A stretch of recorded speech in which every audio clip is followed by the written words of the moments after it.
노인이 서울역 빗속에서 택시를 탔습니다. 택시 기사는 현금도 없으면서 택시를 왜 타라며 노인에게 짜증을 냈습니다. 감히 옷차림과 지갑 사정을 근거로 그의 존엄을 짓밟은 그 순간 누구도 몰랐습니다. 다음 날 그 노인이 바로 그 택시 회사 전체를 사들여 회장으로 돌아올 줄은, 그리고 그가 첫 회의에서 꺼낸 말이 무엇이었는지도요. 돈이 아니라 태도가 회사를 망하게 합니다. 이 이야기가 궁금하시다면 좋아요와 구독을 눌러주세요. 또 어디서 이야기를 듣고 계신지 댓글로 남겨주세요. 그곳으로 복을 기원해드리겠습니다. 비는 서울역 위로 끝없이 쏟아지고 있었습니다. 퇴근 시간의 혼잡함은 평소보다 더 심했고 택시 승강장 앞에는 수십 명의 사람들이 줄을 서 있었습니다. 우산을 받쳐든 사람들, 가방으로 머리를 가린 사람들, 그리고 그냥 비를 맞으며 서 있는 사람들까지 모두가 하루를 마치고 집으로 돌아가려는 간절함으로 가득했습니다.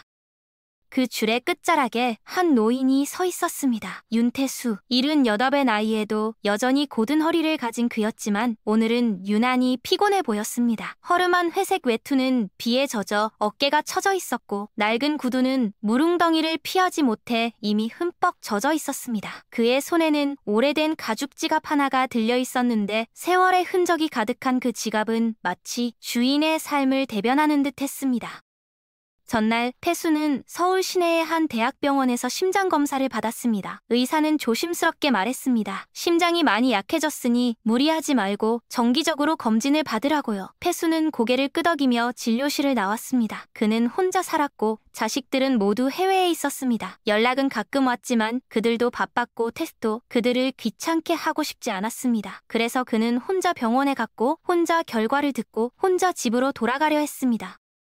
줄은 천천히 그러나 꾸준히 줄어들었습니다. 택시들이 하나둘씩 손님을 태우고 떠나갔고 비는 여전히 그치지 않았습니다. 태수는 가끔 하늘을 올려다보곤 했습니다. 어두운 구름 사이로 빛은 전혀 보이지 않았고 밤은 점점 깊어지고 있었습니다. 그는 생각했습니다. 오늘은 정말 긴 하루였다고. 병원에서의 검사, 기다림, 그리고 이제 이 빗속에서의 또 다른 기다림까지.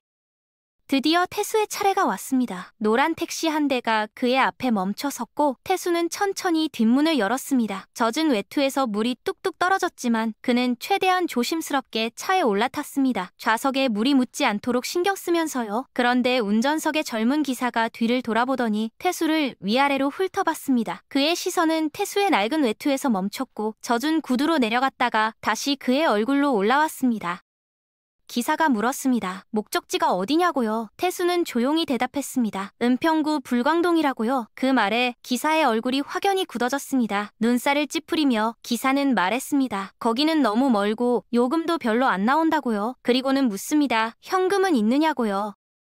태수는 잠시 머뭇거렸습니다. 그는 손에 들고 있던 낡은 지갑을 천천히 열었습니다. 지갑 안에는 몇 장의 낡은 지폐가 들어있었습니다. 1,000원짜리 몇 장과 10,000원짜리 한두 장이 전부였습니다. 그는 조심스럽게 물었습니다. 카드로 결제하면 안 되겠냐고요? 기사는 비웃듯 웃으며 말했습니다. 이런 분들의 특징이 뭐냐면 목적지에 도착하면 돈이 없다고 한다는 거라고요. 자기는 그런 손님 때문에 여러 번 손해를 봤다고. 그러니 현금이 없으면 다른 택시를 타라고 했습니다. 주변 사람들이 그 광경을 보고 있었습니다. 어떤 이는 고개를 돌렸고 어떤 이는 동정어린 눈빛을 보냈지만 아무도 나서지 않았습니다. 모두가 바빴고 모두가 자신의 일로 충분히 지쳐 있었습니다. 태수는 천천히 차문을 닫았습니다. 그는 한 발 뒤로 물러서며 기사에게 말했습니다. 알겠다고, 다른 차를 타겠다고요. 그의 목소리는 떨리지 않았습니다. 다만 깊었고 조용했습니다. 태수는 다시 줄의 맨 뒤로 갔습니다. 비는 더욱 세차게 내렸고 그의 외투는 이제 완전히 젖어 있었습니다. 그는 잠시 하늘을 바라봤습니다. 먹구름 사이로 아무것도 보이지 않았습니다. 그는 혼잣말처럼 중얼거렸습니다. 세상이 참 각박해졌다고요. 그 말은 누구에게 하는 것도 아니었습니다. 그저 자신에게 혹은 이 빗속에 혹은 보이지 않는 누군가에게 하는 말이었습니다. 결국 태수는 그날 밤 택시를 타지 못했습니다. 그는 지하철을 타고 집으로 돌아갔습니다. 환승을 2번 해야 했고 역에서 집까지는 걸어야 했습니다. 비에 젖은 몸으로 계단을 오르며 그는 생각했습니다. 자신이 언제부터 이렇게 보잘것없는 존재가 되었을까 하고요. 아니 사실 항상 이런 죄였을지도 모릅니다. 다만 예전에는 그것을 느끼지 못했을 뿐이었을까요? 집에 도착한 태수는 젖은 옷을 벗고 뜨거운 물로 샤워를 했습니다. 거울 속에 자신을 보며 그는 오랫동안 서 있었습니다. 주름진 얼굴, 흰 머리, 그리고 깊은 눈빛. 이 사람이 누구인가 하고 그는 생각했습니다. 이 사람은 과연 어떤 삶을 살아왔고 왜 오늘 이런 대우를 받아야 했을까요? 태수는 젊은 시절 작은 자동차 부품 공장을 운영했습니다. 처음에는 직원이 5명밖에 되지 않는 작은 공장이었지만 그는 성실했고 정직했으며 무엇보다 사람을 소중히 여겼습니다. 그의 공장에서 만든 부품은 품질이 뛰어났고 납기를 어긴 적이 없었습니다. 점차 회사는 성장했고 10년이 지나자 중견기업이 되었습니다. 20년이 지나자 업계에서 손꼽히는 기업이 되었습니다. 그러나 태수는 변하지 않았습니다. 그는 여전히 검소하게 살았고 직원들과 함께 점심을 먹었으며 공장 바닥에서 함께 일했습니다. 그는 돈이 많아진다고 해서 사람이 달라져서는 안 된다고 믿었습니다. 그래서 은퇴 후에도 그는 화려한 삶을 살지 않았습니다. 그의 재산 대부분은 재단을 통해 장학금과 의료 지원, 그리고 소외된 이들을 위한 사업에 쓰였습니다. 그날 밤 태수는 잠들지 못했습니다. 침대에 누워 천장을 바라보며 그는 오늘 있었던 일을 곱씹었습니다. 택시기사의 말, 그 눈빛, 그리고 주변 사람들의 무관심. 그것이 그를 화나게 한 것은 아니었습니다. 다만 슬펐습니다. 사람들이 겉모습만으로 서로를 판단하는 세상이 슬펐습니다. 그리고 그는 결심했습니다. 무언가를 바꿔야겠다고요. 작은 것이라도 한 가지라도 바꿔야겠다고요. 다음 날 아침, 태수는 비서에게 전화를 걸었습니다. 그는 오랫동안 함께 일해온 비서에게 부탁했습니다. 서울 시내의 중형 택시 회사들을 조사해달라고요. 특히 경영난을 겪고 있거나 인수 가능성이 있는 회사를 찾아달라고 했습니다. 비서는 놀랐지만 묻지 않았습니다. 그는 태수가 언제나 이유 있는 일을 한다는 것을 알고 있었으니까요.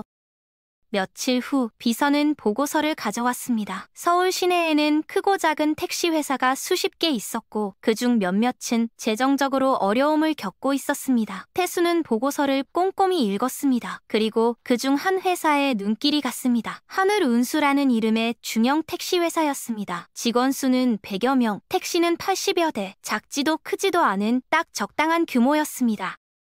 태수는 재단을 통해 하늘운수의 지분을 인수하기 시작했습니다. 과정은 조용했고 신속했습니다. 아무도 눈치채지 못한 사이에 태수는 하늘운수의 최대 주주가 되었습니다. 그리고 그는 비서에게 말했습니다. 회사 방문 일정을 잡으라고요. 임직원들을 만나고 싶다고요. 하늘운수의 회의실은 긴장감으로 가득했습니다. 임직원들은 새로운 인수자가 누구인지, 어떤 사람인지, 그리고 회사를 어떻게 바꿀 것인지 궁금했습니다. 혹시 대규모 구조조정이 있을까? 혹시 급여가 삭감될까? 온갖 걱정이 머릿속을 맴돌았습니다. 관리부장은 손에 땀이 나는 것을 느꼈고 영업팀장은 계속 시계를 들여다봤습니다. 문이 열렸습니다. 먼저 비서가 들어왔고 그 뒤를 따라 한 사람이 천천히 걸어 들어왔습니다. 모두의 시선이 그에게 집중되었고 그 순간 회의실은 정적에 휩싸였습니다. 들어온 사람은 정장 차림의 노인이었습니다. 단정한 회색 양복에 흰 셔츠, 그리고 진한 남색 넥타이. 그의 손에는 서류 가방이 들려 있었고 걸음걸이는 느렸지만 흔들림이 없었습니다. 임직원들 중 몇몇은 그 얼굴이 낯익다고 느꼈습니다. 어디서 본 것 같은데 어디였을까요? 그러나 아무도 확신하지 못했습니다. 비서가 조용히 말했습니다. 윤태수 회장님께서 오늘부로 하늘운수의 최대 주주로 취임하신다고요? 회장님께서 인사 말씀을 하시겠다고 했습니다. 태수는 자리에 앉았습니다. 그는 천천히 회의실을 둘러봤습니다. 긴장한 얼굴들, 걱정스러운 눈빛들, 그리고 기대와 불안이 뒤섞인 표정들. 그는 그들을 이해했습니다. 누군가에게 자신의 운명이 달려있다는 것은 두려운 일이니까요. 그는 부드럽게 미소 지으며 말하기 시작했습니다.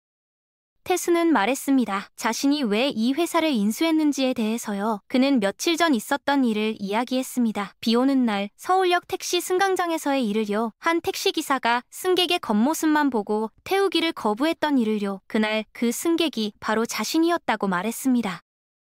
회의실은 다시 한번 조용해졌습니다. 몇몇 직원들은 서로를 바라봤고 몇몇은 고개를 숙였습니다. 영업팀장은 갑자기 뭔가 떠올랐습니다. 며칠 전 한 젊은 기사로부터 보고를 받았던 기억이 났습니다. 서울역에서 승객 1명을 거부했다는 보고였습니다. 당시에는 대수롭지 않게 넘겼었는데요.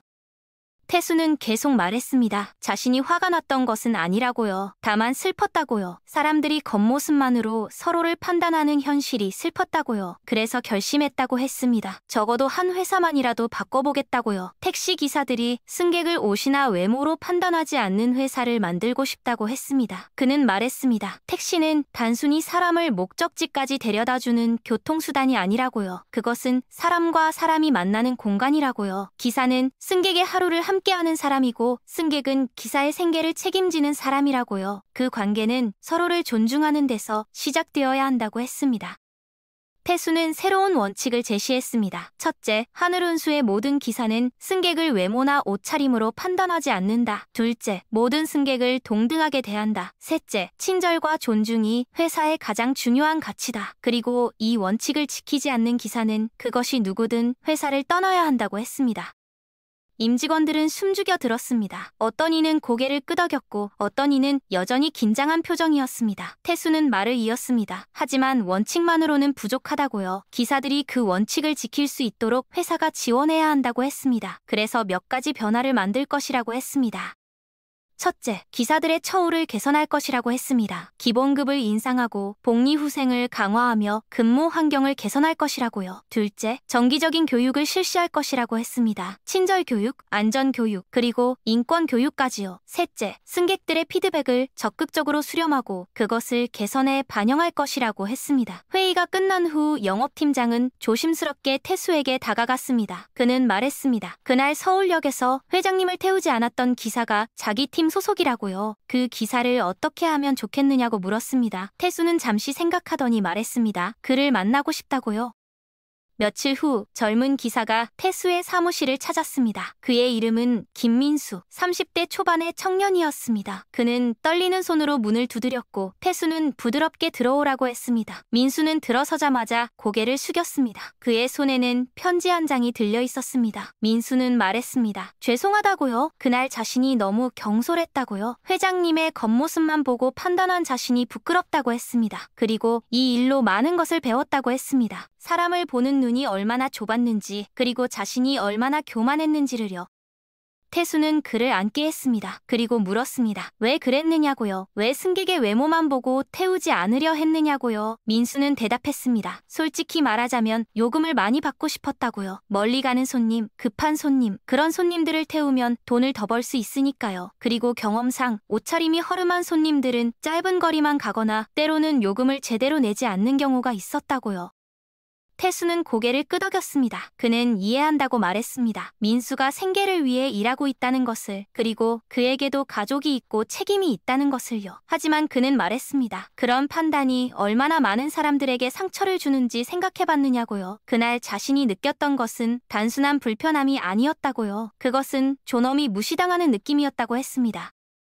민수는 눈물을 흘렸습니다. 그는 말했습니다. 정말 죄송하다고요. 그날 이후 계속 회장님 생각이 났다고요. 비를 맞으며 뒤로 물러서던 그 모습이 떠올라 잠을 이루지 못했다고요. 그리고 자신도 언젠가는 늙을 것이고 그때 누군가에게 똑같은 대우를 받을 수 있다는 생각이 들었다고 했습니다. 태수는 민수의 어깨에 손을 얹었습니다. 그리고 말했습니다. 잘못을 인정하는 것은 용기 있는 일이라고요. 그리고 그 용기가 있다면 다시 시작할 수 있다고 했습니다. 그는 민수에게 제안했습니다. 회사의 새로운 친절 교육 프로그램의 첫 번째 수강생이 되어달라고요. 그리고 교육을 마친 후 다른 기사들에게 자신의 경험을 나눠달라고 했습니다.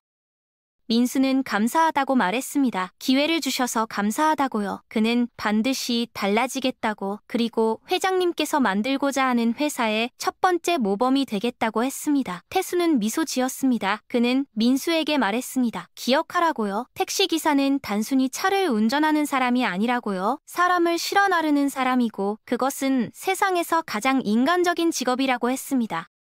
그날 이후 하늘운수는 조금씩 변하기 시작했습니다. 처음에는 어색했습니다. 오랫동안 익숙했던 방식을 바꾸는 것은 쉽지 않았으니까요. 어떤 기사들은 불만을 표했습니다. 왜 굳이 이렇게까지 해야 하느냐고요. 하지만 태수는 흔들리지 않았습니다. 그는 직접 현장을 찾아갔고 기사들과 이야기를 나눴으며 그들의 어려움을 들었습니다.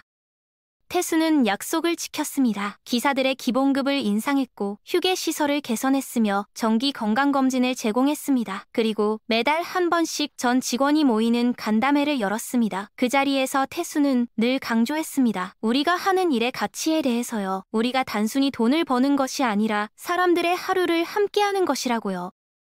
몇 달이 지나자 변화는 눈에 띄기 시작했습니다. 승객들로부터 칭찬이 들어오기 시작했습니다. 하늘운수 택시는 다르다는 말들이 나왔습니다. 기사들이 친절하고 승객을 존중하며 안전하게 운전한다고요. SNS에는 하늘운수 택시에 대한 긍정적인 후기가 올라왔고 일부러 하늘운수 택시를 찾는 사람들이 생겼습니다.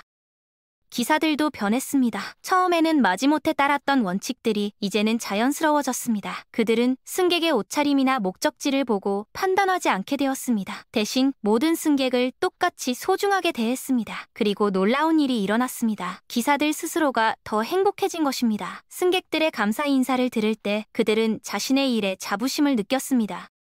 인수는 그 중에서도 가장 크게 변한 사람이었습니다. 그는 교육을 마친 후 다른 기사들 앞에서 자신의 경험을 이야기했습니다. 그날 비 오는 서울역에서 있었던 일, 회장님과의 만남, 그리고 자신이 배운 것들을요. 그의 이야기를 들으며 많은 기사들이 고개를 끄덕였습니다. 그들도 비슷한 경험이 있었고 비슷한 후회를 하고 있었으니까요. 1년이 지났습니다. 하늘운수는 이제 서울에서 가장 평판이 좋은 택시 회사 중 하나가 되었습니다. 매출도 증가했고 직원 만족도도 높아졌습니다. 무엇보다 회사의 분위기가 달라졌습니다. 예전에는 각자 살아남기에 급급했다면 이제는 서로를 배려하고 돕는 문화가 자리 잡았습니다. 선배 기사들은 신입 기사들에게 친절의 중요성을 알려줬고 관리팀은 기사들의 고충을 진심으로 들어주었습니다. 태수는 여전히 정기적으로 회사를 방문했습니다. 그는 화려한 회장실에 앉아있기보다는 차고를 찾아가 기사들과 이야기하는 것을 좋아했습니다. 어느 날 아침 그는 한 나이 든 기사와 차 한 잔을 마시고 있었습니다. 그 기사는 20년 넘게 택시를 몰아온 베테랑이었습니다. 기사는 태수에게 말했습니다. 처음에는 회장님의 방침이 이상하다고 생각했다고요. 손님을 가려서 태우는 게 당연한 일인데 왜 그걸 못하게 하느냐고 불만이었다고요. 하지만 지금은 다르다고 했습니다. 이제는 아침에 출근할 때 마음이 편하다고요. 누구를 태울지 고민하지 않아도 되고 그냥 눈앞에 있는 손님을 태우면 되니까요. 그리고 놀랍게도 수입도 전보다 늘었다고 했습니다. 손님을 가리지 않고 태우다 보니 운행 횟수가 늘었고 회사의 좋은 평판 덕분에 단골 손님도 생겼다고요. 무엇보다 손님들에게 감사하다는 말을 들을 때면 이 일이 정말 가치 있는 일이라는 생각이 든다고 했습니다. 태수는 그 말을 들으며 깊은 만족감을 느꼈습니다. 그가 원했던 것이 바로 이것이었습니다. 단순히 회사를 성공시키는 것이 아니라 사람들이 서로를 존중하는 문화를 만드는 것, 그것이 그의 진짜 목표였습니다. 어느 겨울날 태수는 다시 병원을 찾았습니다. 정기검진을 받기 위해서였습니다. 의사는 말했습니다. 심장 상태가 1년 전보다 나아진 것 같다고요? 스트레스를 덜 받고 있는 것 같다고 했습니다. 태수는 웃으며 대답했습니다. 그럴 수도 있겠다고요. 요즘 마음이 편하다고 좋은 일을 하고 있다는 느낌이 든다고 했습니다.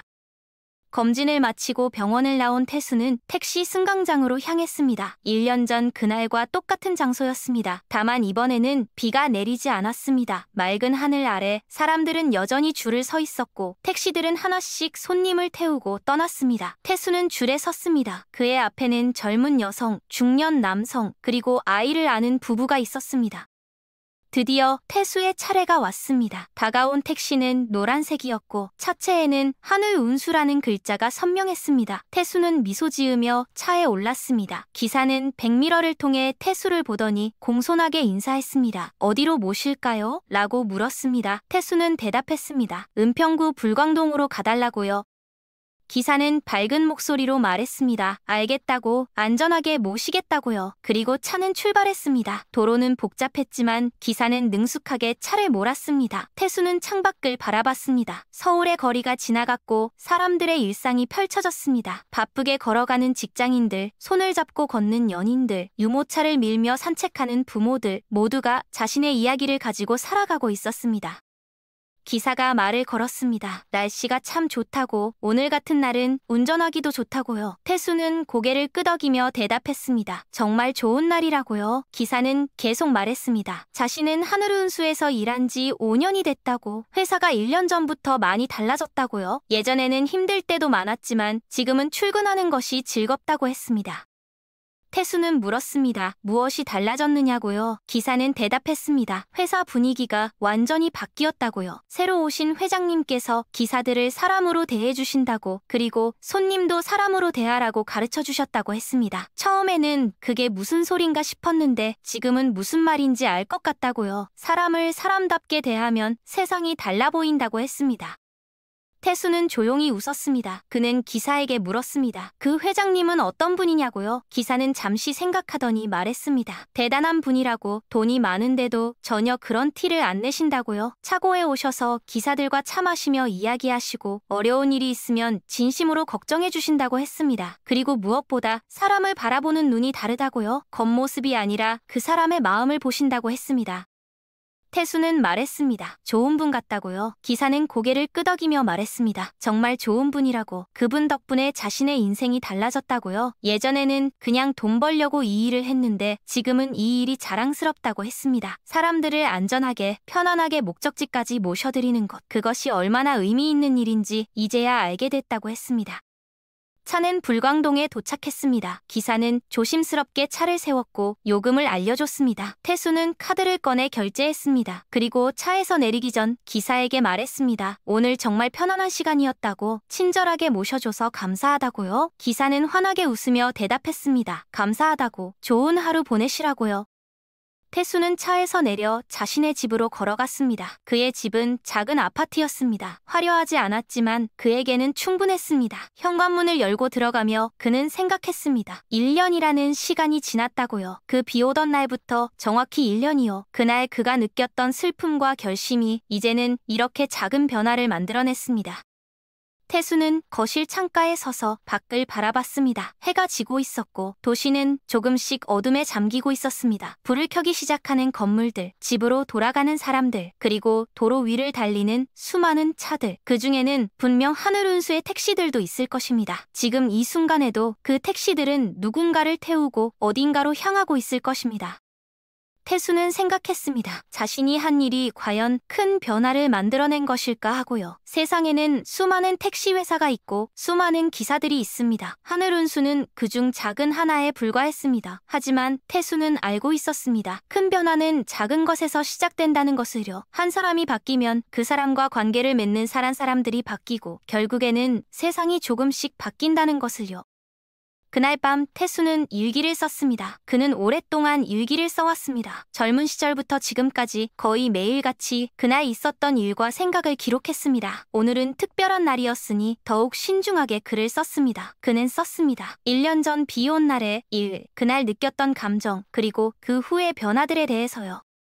그는 썼습니다. 세상은 빠르게 변하고 사람들은 바빠졌으며 모두가 자신의 일로 충분히 지쳐있다고요. 하지만 그럼에도 불구하고 우리는 서로를 존중해야 한다고요. 그것이 우리를 인간답게 만드는 유일한 방법이라고요. 돈도 중요하고 성공도 중요하지만 가장 중요한 것은 결국 사람이라고요.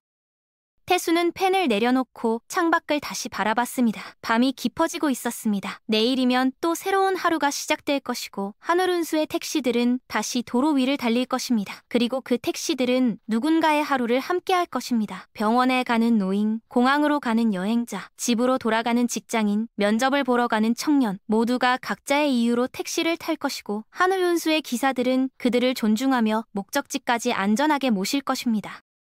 몇 달 후 하늘운수의 이야기는 언론에 소개되었습니다. 한 기자가 택시를 타다가 우연히 하늘운수의 기사를 만났고 그의 친절함에 감동받아 회사를 취재하게 된 것입니다. 기사는 태수를 인터뷰했고 회사가 변화하게 된 배경을 물었습니다. 태수는 1년 전에 그날 이야기를 들려줬습니다. 비 오는 날 서울역에서 있었던 일을요. 기사는 놀라워했습니다. 그렇게 개인적인 경험이 이런 큰 변화를 만들어냈다니 믿기지 않는다고 했습니다. 태수는 말했습니다. 개인적인 경험이야말로 가장 강력한 동기가 된다고요. 머리로 아는 것과 가슴으로 느끼는 것은 다르다고요. 그날 자신이 느꼈던 것은 단순한 불편함이 아니라 인간으로서의 존엄이 무시당하는 아픔이었다고 했습니다. 기사가 물었습니다. 앞으로의 계획이 무엇이냐고요? 태수는 대답했습니다. 하늘운수의 모델을 다른 회사들에게도 공유하고 싶다고요. 돈을 벌기 위해서가 아니라 진짜 변화를 만들기 위해서요. 택시 업계 전체가 조금씩 바뀐다면 그것이 사회 전체에도 긍정적인 영향을 미칠 것이라고 믿는다고 했습니다. 기사는 마지막으로 물었습니다. 회장님께 택시기사란 어떤 존재냐고요? 태수는 잠시 생각하더니 대답했습니다. 택시기사는 도시의 혈관 같은 존재라고요. 그들은 사람들을 필요한 곳으로 연결해주고 도시를 살아 움직이게 만든다고요. 그리고 무엇보다 그들은 매일 수십 명의 사람들을 만나고 그들의 하루에 작은 영향을 미친다고요. 그런 의미에서 택시기사는 단순한 직업이 아니라 소명이라고 했습니다. 기사가 실린 후 하늘운수에는 많은 반응이 쏟아졌습니다. 다른 택시 회사들이 벤치마킹을 하고 싶다고 연락을 해왔고 기사 지원자도 늘어났습니다. 승객들은 더욱 적극적으로 하늘운수 택시를 찾았고 회사의 평판은 날로 높아졌습니다. 하지만 태수는 이 모든 관심에 휩쓸리지 않았습니다. 그는 여전히 조용히 묵묵히 자신이 할 일을 했습니다. 어느 봄날 태수는 민수를 다시 만났습니다. 민수는 이제 하늘운수의 모범 기사 중 한 명이 되어 있었습니다. 그는 신입 기사들의 멘토 역할을 하고 있었고 회사의 친절 교육 프로그램을 이끌고 있었습니다. 두 사람은 회사 근처의 작은 카페에서 차를 마셨습니다. 민수는 말했습니다. 회장님께서 자신에게 기회를 주셔서 정말 감사하다고요. 그날 만약 회장님께서 자신을 해고하셨다면 지금의 자신은 없었을 거라고요. 그리고 그 일을 통해 배운 교훈이 자신의 인생을 완전히 바꿨다고 했습니다. 이제는 택시 운전이 단순한 일이 아니라 사람들의 삶에 긍정적인 영향을 미칠 수 있는 의미 있는 일이라고 생각한다고 했습니다. 태수는 민수의 말을 들으며 흐뭇해했습니다. 그가 바라던 것이 바로 이것이었습니다. 사람이 변하고 그 변화가 다른 사람들에게 전파되는 것. 민수는 이제 단순히 자신만을 위해 일하는 것이 아니라 다른 사람들에게도 영감을 주는 존재가 되었습니다.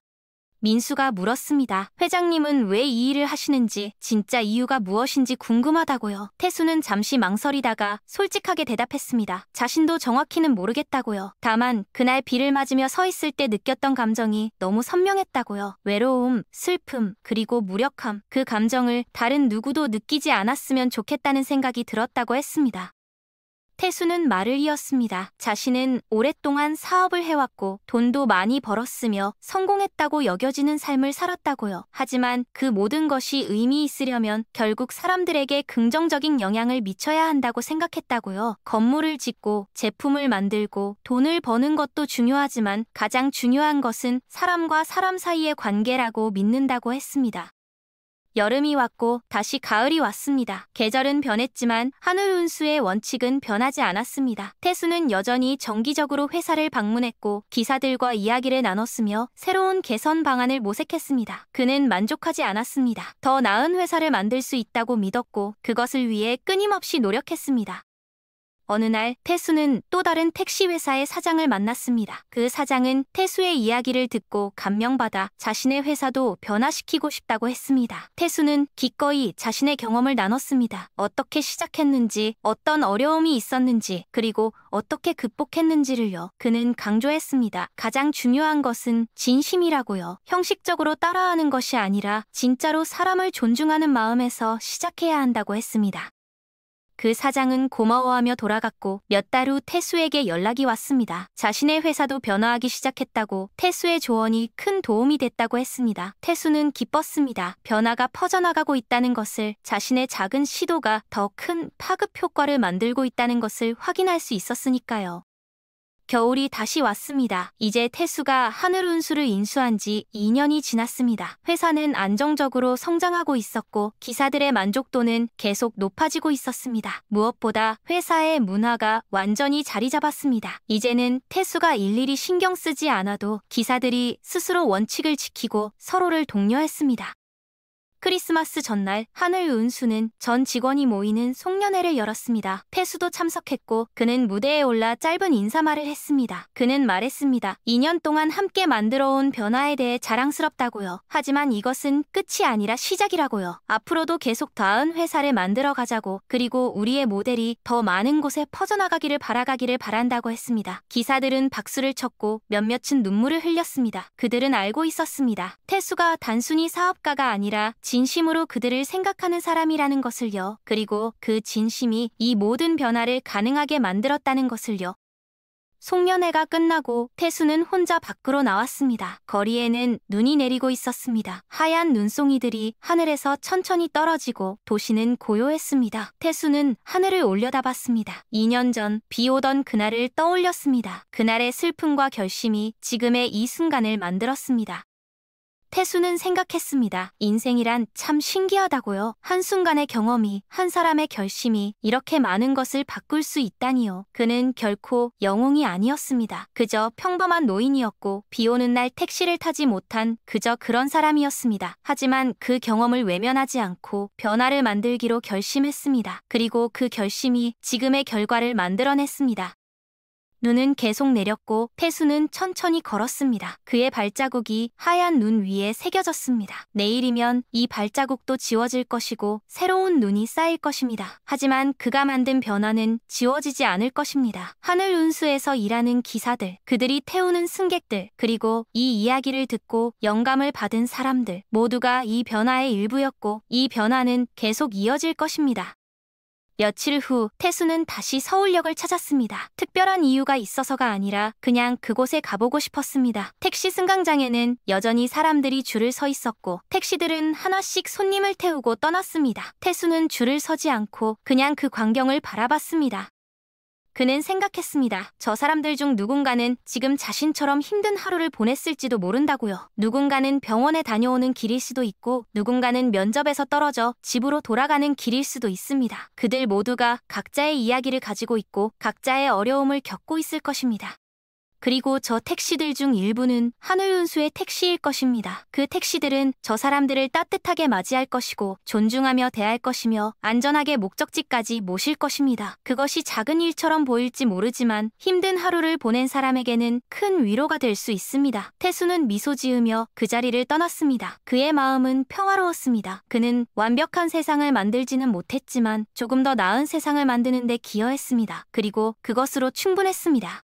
지금 이 순간에도 서울의 거리 어딘가에서 하늘운수의 택시들은 달리고 있습니다. 그 택시 안에는 각자의 이야기를 가진 사람들이 앉아있고 운전석에는 승객을 존중하는 기사들이 있습니다. 그들은 단순히 목적지까지 가는 것이 아니라 함께 시간을 나누고 있습니다. 어쩌면 그 짧은 시간 동안 누군가는 위로를 받을지도 모릅니다. 누군가는 희망을 얻을지도 모릅니다. 태수가 집에 도착했을 때는 이미 해가 지고 있었습니다. 그는 현관문을 열고 들어가 불을 켰습니다. 조용한 집, 혼자만의 공간. 하지만 외롭지 않았습니다. 그는 알고 있었습니다. 자신이 혼자가 아니라는 것을요. 하늘운수의 모든 직원들, 그들이 태우는 승객들, 그리고 이 변화에 공감하는 모든 사람들과 연결되어 있다는 것을요. 그날 밤 태수는 오랜만에 자식들에게 전화를 걸었습니다. 큰아들은 미국에 있었고 작은 딸은 유럽에 있었습니다. 그들은 각자 바쁜 삶을 살고 있었지만 아버지의 전화를 받고 반가워했습니다. 태수는 그들에게 최근의 일들을 이야기했습니다. 하늘운수를 인수한 일, 회사가 변화한 과정, 그리고 그 과정에서 만난 사람들에 대해서요. 자식들은 처음에는 의아해했습니다. 왜 이 나이에 택시회사를 인수했느냐고, 편하게 쉬시면 되는데 왜 굳이 그런 일을 하시느냐고 물었습니다. 태수는 설명했습니다. 자신이 경험한 일, 그날 느꼈던 감정, 그리고 무언가를 바꾸고 싶었던 마음에 대해서요. 자식들은 듣고 나서 말했습니다. 아버지답다고, 항상 남을 생각하시는 아버지답다고 했습니다. 큰아들이 말했습니다. 어렸을 때 기억나는 일이 있다고요. 아버지가 공장을 운영하실 때 한 직원이 사고로 다쳤던 적이 있었다고요. 그때 아버지는 매일 병원을 찾아가셨고 그 직원의 가족들을 돌봐주셨다고요. 그리고 직원이 회복한 후에도 계속 일할 수 있도록 자리를 마련해 주셨다고요. 그때 큰아들은 어렸지만 아버지가 어떤 사람인지 알 수 있었다고 했습니다. 새해가 밝았습니다. 하늘운수는 새해 첫날 특별한 이벤트를 열었습니다. 이날 하루 동안 모든 하늘운수 택시는 어르신들을 무료로 모셔드리기로 한 것입니다. 태수의 제안이었습니다. 그는 말했습니다. 새해 첫날만큼은 나이 드신 분들께 작은 선물을 드리고 싶다고요. 그분들이 평생 이 사회를 위해 애쓰셨으니 우리가 감사의 마음을 표현해야 한다고요. 소식이 알려지자 많은 어르신들이 감동했습니다. 어떤 할머니는 택시에 타면서 눈물을 흘렸습니다. 평생 처음으로 누군가에게 이런 대접을 받는다고 정말 고맙다고 했습니다. 기사는 그분을 조심스럽게 모셨고 목적지에 도착해서는 차에서 내리시는 것까지 도와드렸습니다. 할머니는 떠나기 전에 기사의 손을 잡고 말했습니다. 복 받을 거라고. 이렇게 좋은 일 하는 회사는 반드시 잘 될 거라고요.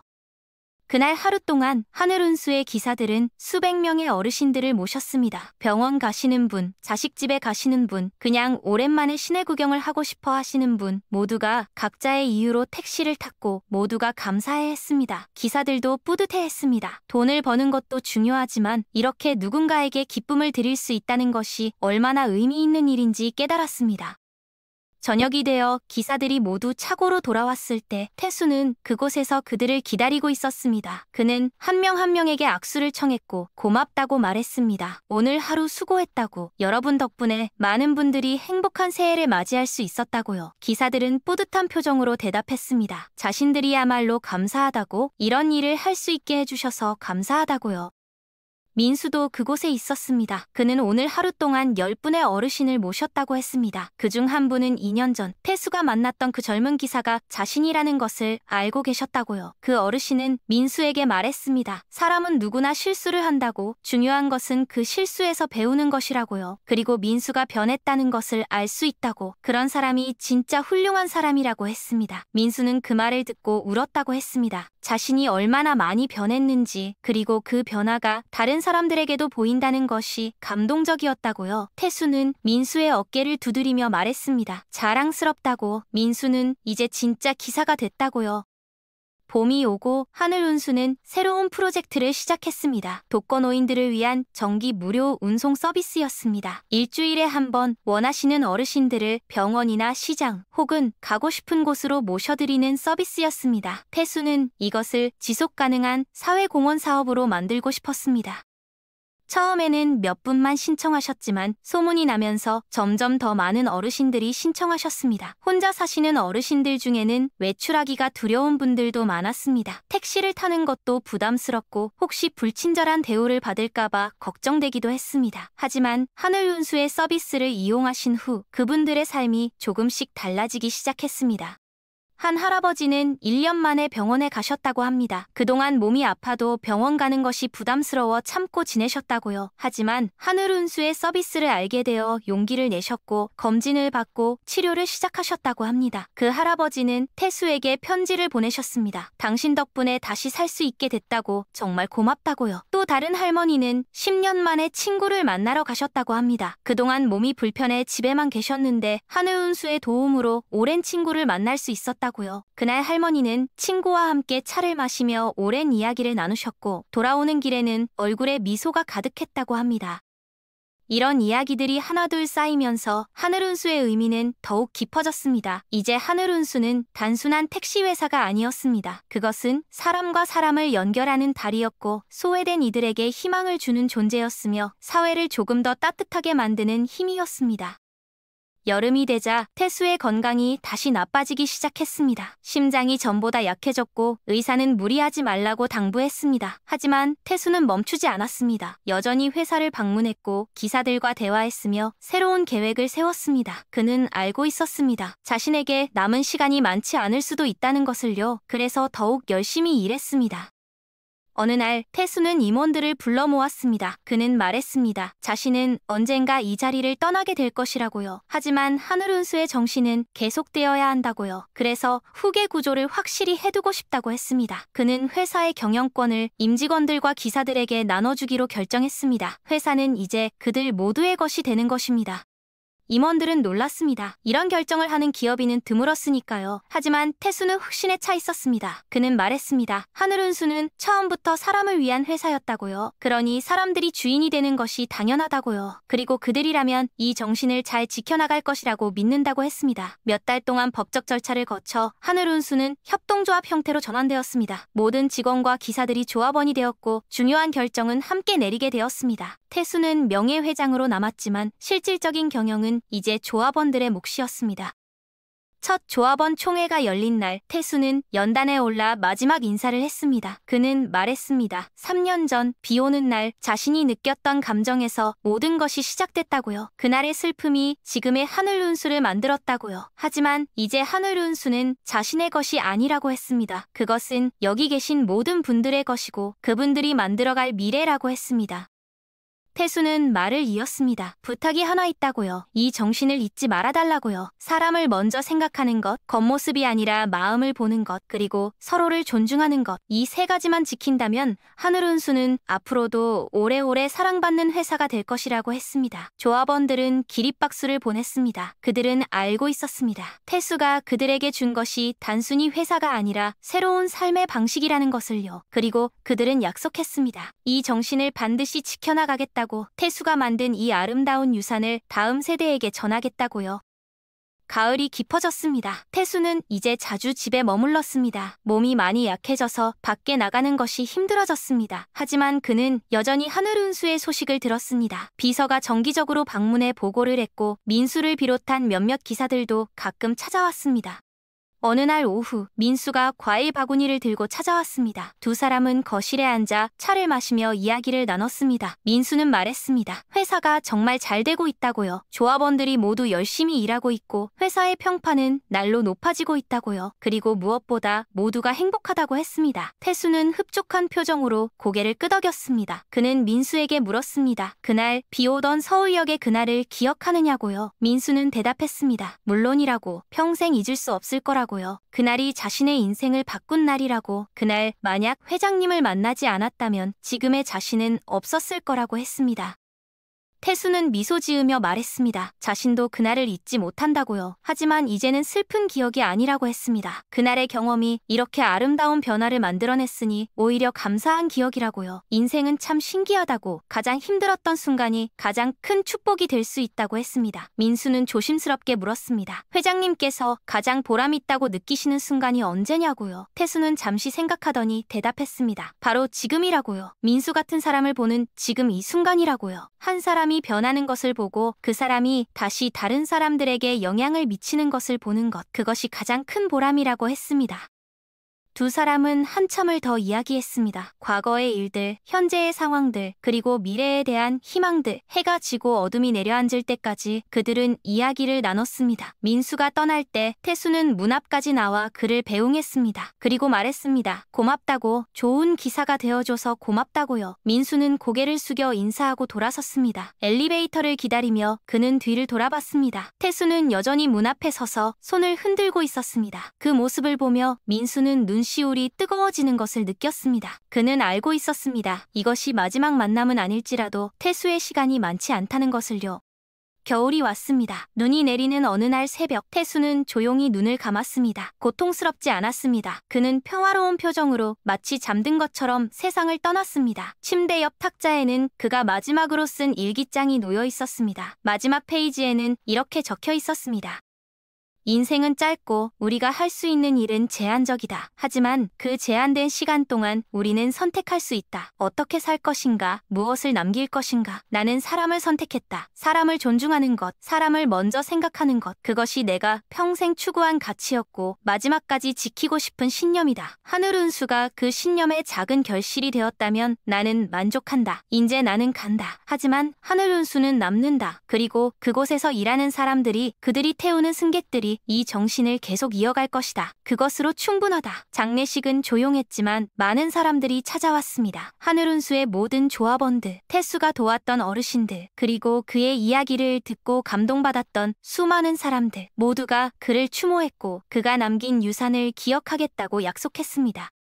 민수는 조사를 읽었습니다. 그는 떨리는 목소리로 말했습니다. 태수 회장님은 단순히 기업인이 아니었다고요. 그는 교사였고 멘토였으며 무엇보다 인간의 존엄성을 믿었던 사람이었다고요. 그의 가르침은 하늘운수를 넘어 이 사회 전체에 퍼져나갈 것이라고 했습니다.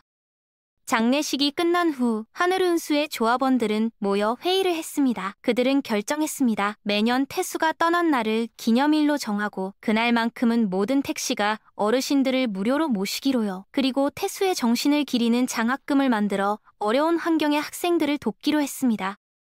봄이 다시 왔습니다. 서울역 택시 승강장에는 여전히 사람들이 줄을 서 있었습니다. 하늘운수의 택시 한 대가 멈춰섰고 한 노인이 차에 올랐습니다. 기사는 친절하게 인사했고 노인은 목적지를 말했습니다. 차는 출발했고 도시의 거리를 달렸습니다. 택시 창문에는 작은 스티커가 붙어 있었습니다. 사람을 먼저 태우는 회사 마이너스 하늘운수. 그 글귀 아래에는 작은 문장이 하나 더 있었습니다. 고 윤태수 회장님의 정신을 이어갑니다.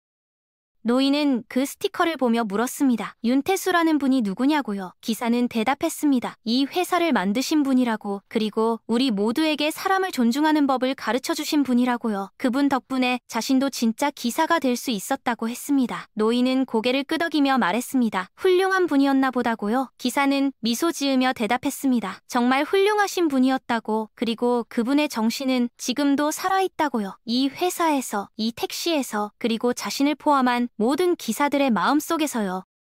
차는 계속 달렸습니다. 도시는 여전히 바빴고 사람들은 여전히 각자의 일로 분주했습니다. 하지만 그 속에서 하늘운수의 택시들은 조용히 자신들의 역할을 해내고 있었습니다. 사람을 태우고 사람을 존중하며 사람과 사람을 연결하는 것, 그것이 그들의 일이었고 그것이 태수가 남긴 유산이었습니다.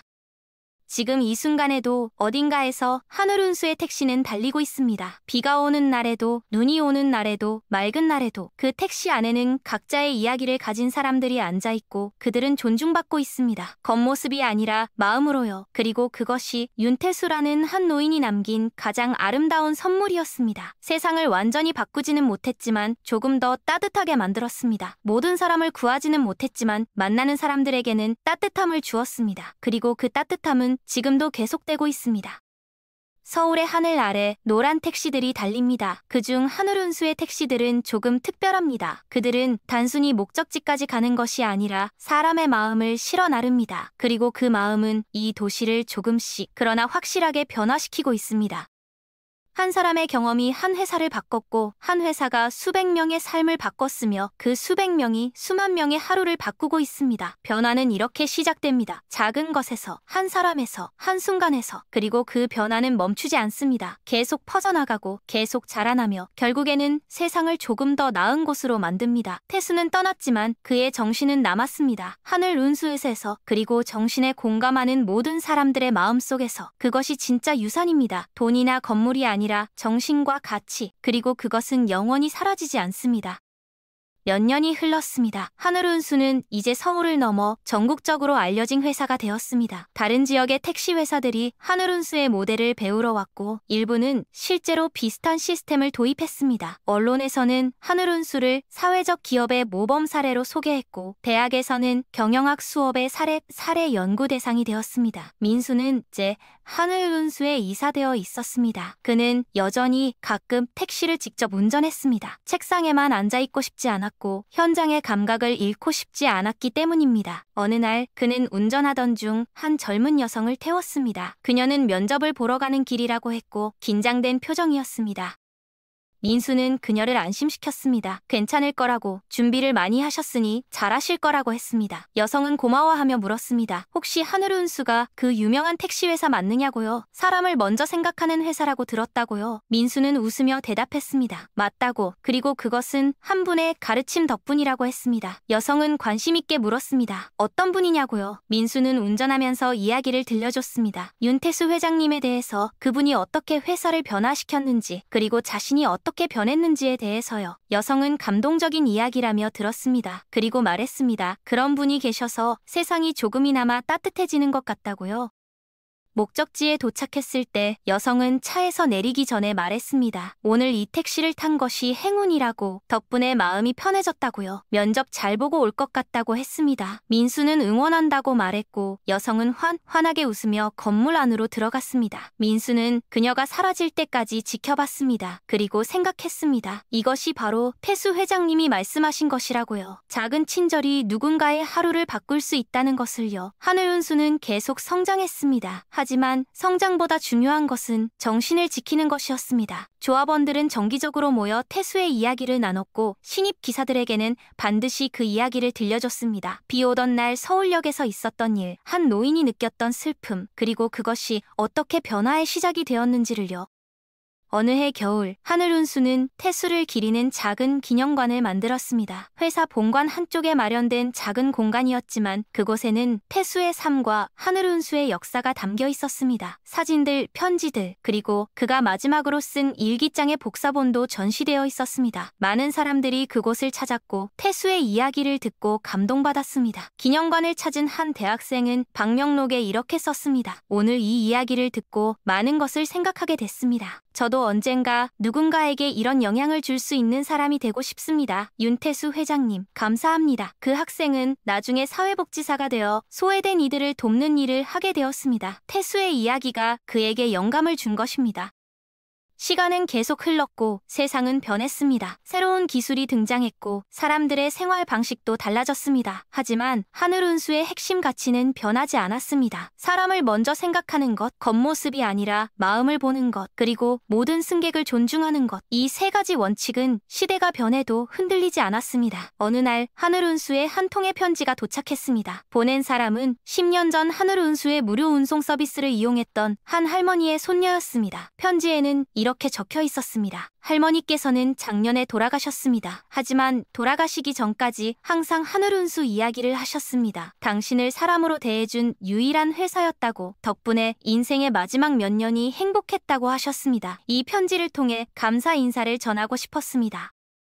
민수는 그 편지를 읽고 울었습니다. 그리고 조합원 회의에서 그 편지를 낭독했습니다. 모두가 숙연해졌습니다. 그들이 하는 일의 의미를 다시 한번 깨달았습니다. 그들은 단순히 사람을 태워 나르는 것이 아니었습니다. 그들은 누군가의 삶에 작은 빛이 되고 있었습니다. 또 다른 봄이 왔습니다. 서울역 택시 승강장에는 여전히 사람들이 줄을 서 있었습니다. 그중 한 중년 남성이 하늘운수 택시에 올랐습니다. 그는 병원에 다녀오는 길이었고 피곤해 보였습니다. 기사는 조심스럽게 물었습니다. 괜찮으시냐고요? 남성은 고개를 끄덕이며 대답했습니다. 괜찮다고, 다만 조금 지쳤을 뿐이라고요. 기사는 천천히 조심스럽게 운전했습니다. 승객이 편히 쉴 수 있도록 음악도 조용히 틀었습니다. 신호를 기다리는 동안 기사는 백미러로 승객을 봤습니다. 남성은 창밖을 바라보고 있었고 그의 눈빛은 깊었습니다. 기사는 생각했습니다. 저 사람에게도 각자의 이야기가 있을 것이라고요. 아픔, 기쁨, 희망, 그리고 두려움이 있을 것이라고요. 목적지에 도착했을 때 남성은 감사하다고 말했습니다. 편안한 시간이었다고, 덕분에 마음이 좀 나아진 것 같다고요. 기사는 미소 지으며 대답했습니다. 천만에요. 좋은 하루 보내시라고요. 남성이 차에서 내리고 택시는 다시 도로 위로 나갔습니다.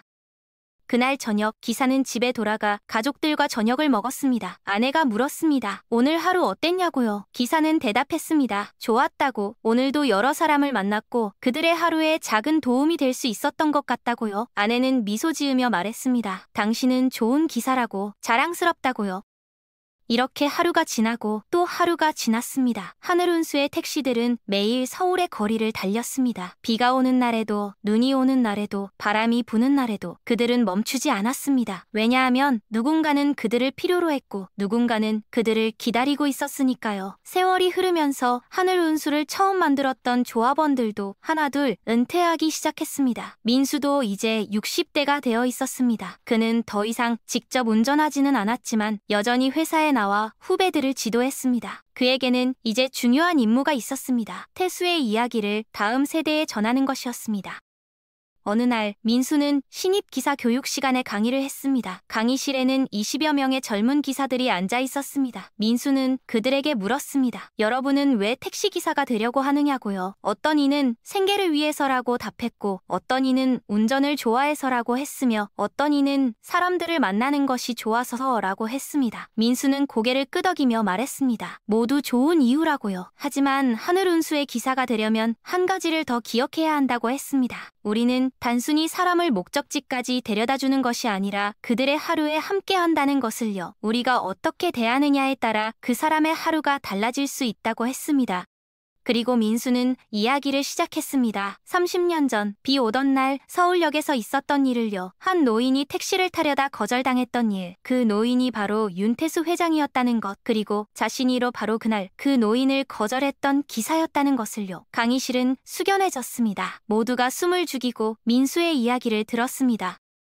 민수는 말했습니다. 그날 자신이 얼마나 부끄러웠는지, 그리고 회장님께서 어떻게 자신에게 기회를 주셨는지, 그 기회가 자신의 인생을 완전히 바꿨다는 것을요. 그는 강조했습니다. 사람을 겉모습으로 판단하지 말라고요. 누구나 존중받을 자격이 있고 누구나 소중한 존재라고요. 교육이 끝난 후 한 젊은 기사가 민수에게 다가왔습니다. 그는 말했습니다. 오늘 이야기를 듣고 많은 것을 느꼈다고요. 자신도 가끔 승객을 보고 판단했던 적이 있었는데 이제는 그러지 않겠다고 했습니다. 민수는 그의 어깨에 손을 얹으며 말했습니다. 잘 생각했다고. 그것이 진짜 기사의 시작이라고요. 계절은 또 바뀌었고 여름이 왔습니다. 하늘운수는 창립 30주년을 맞이했습니다. 기념식이 열렸고 많은 사람들이 참석했습니다. 조합원들, 은퇴한 기사들, 그리고 하늘운수를 이용했던 승객들까지 모두가 모여 축하했고 폐수를 추억했습니다. 기념사에서 민수는 말했습니다. 30년 전 한 사람의 결심에서 시작된 작은 변화가 이렇게 큰 결실을 맺었다고요. 하지만 이것은 끝이 아니라고 했습니다. 앞으로도 하늘운수는 계속 사람을 먼저 생각하는 회사로 남을 것이고 태수 회장님의 정신은 영원히 이어질 것이라고 했습니다. 행사가 끝나고 사람들은 하나둘 돌아갔습니다. 민수는 홀로 기념관에 들렀습니다. 그곳에는 태수의 사진이 걸려 있었습니다. 미소 짓고 있는 태수의 모습이었습니다. 민수는 그 사진 앞에 서서 오랫동안 바라봤습니다. 그리고 조용히 말했습니다. 회장님, 잘하고 있습니다. 저희는 회장님의 가르침을 잊지 않고 있습니다. 앞으로도 그럴 것입니다. 밤이 깊었습니다. 서울의 불빛들이 하나둘 꺼지기 시작했습니다. 하지만 도로 위에는 여전히 택시들이 달리고 있었습니다. 그 중에는 하늘운수의 노란 택시들도 있었습니다. 그들은 밤을 지새우는 사람들, 늦게 퇴근하는 사람들, 응급실로 가는 사람들을 태우고 달렸습니다. 한 택시가 한 병원 앞에 멈춰섰습니다. 한 젊은 여성이 급하게 차에 올랐습니다. 그녀의 얼굴에는 눈물 자국이 있었습니다. 기사는 조심스럽게 물었습니다. 괜찮으시냐고요? 여성은 흐느끼며 말했습니다. 아버지가 위독하시다는 연락을 받았다고 빨리 가야 한다고요. 기사는 말했습니다. 안전하게 모시겠다고. 걱정하지 말라고요. 그리고 가능한 한 빠르게, 하지만 안전하게 운전했습니다. 병원에 도착했을 때 여성은 서둘러 차에서 내렸습니다. 그녀는 뒤돌아보며 말했습니다. 정말 감사하다고요. 기사는 손을 흔들며 대답했습니다. 아버님께서 괜찮으시기를 바란다고. 힘내시라고요. 이렇게 하늘운수의 택시들은 매일 매순간 누군가의 곁에 있었습니다. 기쁠 때도 슬플 때도 평범한 날에도 특별한 날에도 그들은 단순한 교통수단이 아니었습니다. 그들은 사람들의 삶의 일부였고 때로는 위로였으며 때로는 희망이었습니다. 세월은 계속 흘렀습니다. 어느새 40년, 50년이 지났습니다. 민수도 이제 이 세상에 없었습니다. 하지만 그가 남긴 이야기는 여전히 전해지고 있었습니다. 새로운 세대의 기사들이 그 이야기를 듣고 배우고 실천하고 있었습니다. 하늘운수는 이제 단순한 회사가 아니었습니다. 그것은 하나의 정신이었고 하나의 문화였으며 하나의 운동이었습니다. 전국의 많은 택시 회사들이 하늘운수의 모델을 따랐고 일부 외국에서도 관심을 보였습니다. 사람을 먼저 생각하는 것, 그것은 이제 하늘운수만의 가치가 아니라 많은 이들이 공유하는 가치가 되었습니다. 어느 봄날 한 어린 소년이 할아버지와 함께 택시를 탔습니다. 택시는 하늘운수였습니다. 소년은 창밖을 보며 물었습니다. 할아버지, 이 택시는 왜 특별하다고 하는 거예요? 할아버지는 미소 지으며 대답했습니다. 옛날 옛적에 한 분이 계셨단다. 그분은 사람을 사랑했고 사람을 존중했지. 그래서 이런 회사를 만드셨단다. 그 정신이 지금까지 이어지고 있는 거란다. 소년은 고개를 끄덕이며 말했습니다. 멋진 분이셨나 봐요. 할아버지는 대답했습니다. 정말 멋진 분이셨지. 그리고 그분 덕분에 이 세상이 조금 더 따뜻해졌단다. 소녀는 생각에 잠겼습니다. 자신도 커서 그런 사람이 되고 싶다고 생각했습니다. 택시는 계속 달렸습니다. 도시의 거리를 지나 공원을 지나 다리를 건너 차창 밖으로는 서울의 풍경이 펼쳐졌습니다. 변한 것도 많았고 변하지 않은 것도 있었습니다. 하지만 한 가지는 확실했습니다. 이 도시 어딘가에서 하늘 운수의 택시들은 여전히 달리고 있다는 것, 그리고 그 택시들 안에서 태수의 정신은 살아 숨쉬고 있다는 것이었습니다. 해가 지고 있었습니다. 서울역 택시 승강장에는 여전히 사람들이 줄을 서 있었습니다. 한 노란 택시가 멈춰섰고 한 사람이 차에 올랐습니다. 기사는 친절하게 인사했고 승객은 목적지를 말했습니다. 차는 출발했고 그들은 함께 도시를 가로질렀습니다. 그 순간 수십 년 전 비 오던 날의 기억이 떠올랐습니다. 한 노인이 택시를 타려다 거절당했던 그날. 하지만 그 슬픔은 변화의 씨앗이 되었고 그 씨앗은 자라나 큰 나무가 되었습니다. 이제 그 나무 아래에서 많은 사람들이 쉬고 있었습니다. 윤태수, 그는 영웅이 아니었습니다. 그저 평범한 노인이었고 한순간 슬픔을 느꼈던 사람이었습니다. 하지만 그는 그 슬픔을 외면하지 않았습니다. 대신 그것을 변화의 에너지로 바꿨습니다. 그리고 그 변화는 지금도 계속되고 있습니다. 사람을 먼저 태우는 회사. 그것은 단순한 슬로건이 아니었습니다. 그것은 삶의 방식이었고 세상을 대하는 태도였으며 서로를 향한 존중이었습니다. 그리고 그것은 앞으로도 계속될 것입니다. 하늘 운수에서, 그리고 그 정신을 공유하는 모든 곳에서. 밤하늘에 별이 떠올랐습니다. 그 별빛 아래 도시는 잠들지 않았습니다. 택시들은 여전히 달리고 있었고 사람들은 여전히 각자의 이야기를 살아가고 있었습니다. 그리고 그 모든 순간 속에 윤태수의 정신은 살아있었습니다. 보이지 않지만 느껴지는, 들리지 않지만 전해지는 그 따뜻한 마음이었습니다.